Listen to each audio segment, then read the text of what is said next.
Hey guys, if you don't wear dentures, this isn't for you. But if you do, this is for you. So I saw a video this morning and sometimes I just try to keep scrolling and try not to comment and try not to put my 2 cents in, but I waited all day long and I still really want to talk about this. I'm saying this with absolute love and I just want to save you from heartache. Okay, so Diane, this one's for you specifically, and I say this with love. Okay, so I saw you were adjusting your denture this morning, and I was just cringing. Like I said, I'm not saying this in any other way than to really help you guys, and I hope that that's the way that you take it. A couple of months ago, I talked about selling a do-it-yourself adjustment kit for dentures on TikTok Shop. And I was waiting to get enough followers and get on TikTok Shop. I was waiting for my envelopes, my padded envelopes to get in to send those out. I actually bought all of the supplies, went on and made this little instruction pamphlet, but got scared to do that. I had another user say that that was probably not a great idea. Pretty influential denture person on here. And I had another provider reach out and say, don't do that. My son is also a denturist. My nephew and my niece are denturists. We all just kind of talked about it. It sounds like an amazing idea, but adjusting dentures is very nuanced. By that I mean it is very difficult and intuitive, something that has taken me years to figure out. It's not something that should be done as a do-it-yourself thing, especially with a electric tool. It can really mess up your dentures. And I wish that I could just adjust everybody's dentures. I wish that I could send you guys out all of the kits and tell you exactly how to do things. But it's something that even after decades of doing this myself, I still struggle with adjusting dentures. Sometimes I have to take several times to get it right.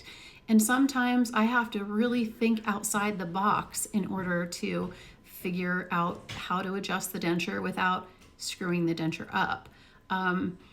So I have a couple of different dentures here that I just carry around with me so I can do TikToks and talk about them. Anyways, this is an upper denture, and there are areas that I can almost predict for you that a patient would have sore spots on this one. And of course, this patient has a tori, so probably going to have sore spots around a tori. I have tori myself, and they're very sensitive. On these areas around the rim of what this is called a phalange of the denture, these are very common spots for sore spots. But you have to be really careful when you're adjusting these spots. This rim right here, especially right back here on the back end of this is an area that I have learned the hard way over years and years and years of doing this, that if this area is not all of the way extended up here, the denture is going to fall right out. It's not going to get good suction. On this back border, if this back border is too short, that denture is going to fall out. It's not going to get suction. If it's too long, patient's going to gag. If this area of the denture is too thick, it could cause cheek biting, because it being so thick right here, it'll displace the the cheek into an unnatural position and can cause cheek biting. There are just so many little nuances with adjusting dentures. If you take too much off of this area here that I saw you, Diane, adjusting on your denture this morning, you can lose some of that lip support. So, that extra thickness kind of pulls your lip out and pulls your lip up. And you could be really unhappy with taking too much of that acrylic off of that front because your lip is going to come down further than it did before. On the lowers, there's a whole bunch of stuff with the lowers as well. So my approach when I am adjusting dentures is conservatively.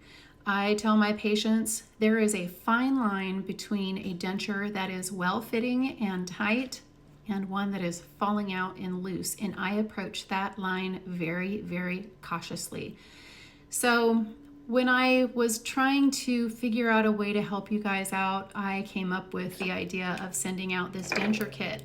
It's very simple to me, but it really, overthinking it over, probably could cause you guys some harm. So I did not do it.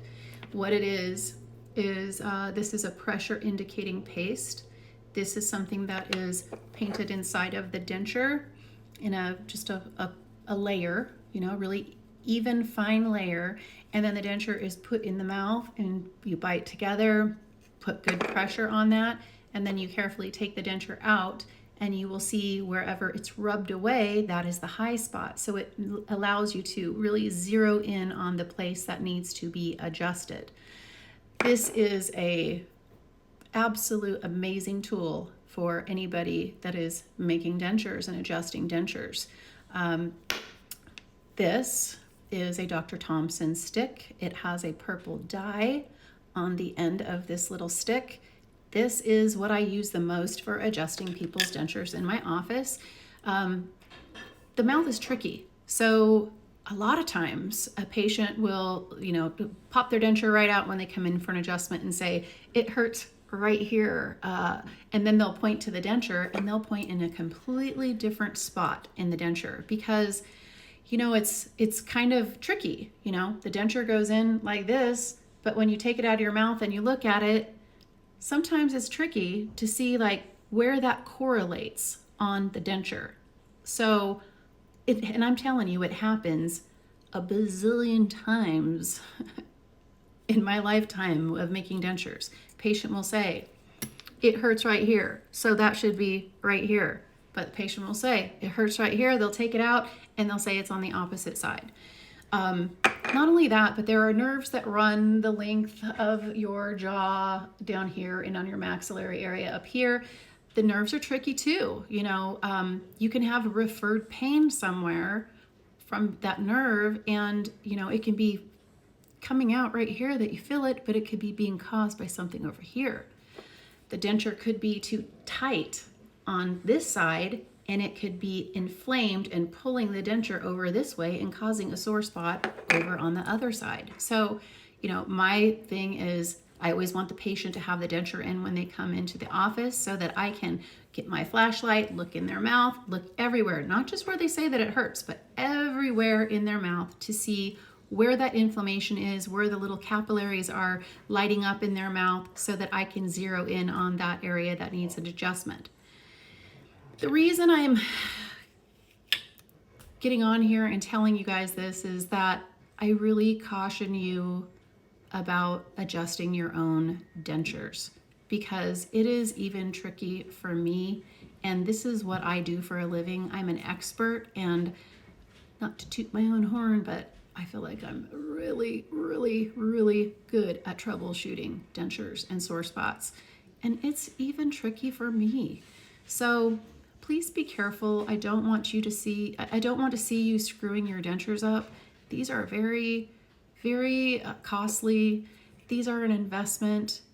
Please be careful. You do not want to arbitrarily just be grinding around and thinning things out and shortening things up. And I could go into a whole other dissertation on grinding the surfaces of the teeth. There are a bazillion rules for that too. So I might do a part 2 on this because I feel like I could talk till I'm blue in the face. And I'm sure you guys don't want to hear that, but I just want to stress how important it is. All right, Diane, no hard feelings. I just had to say it.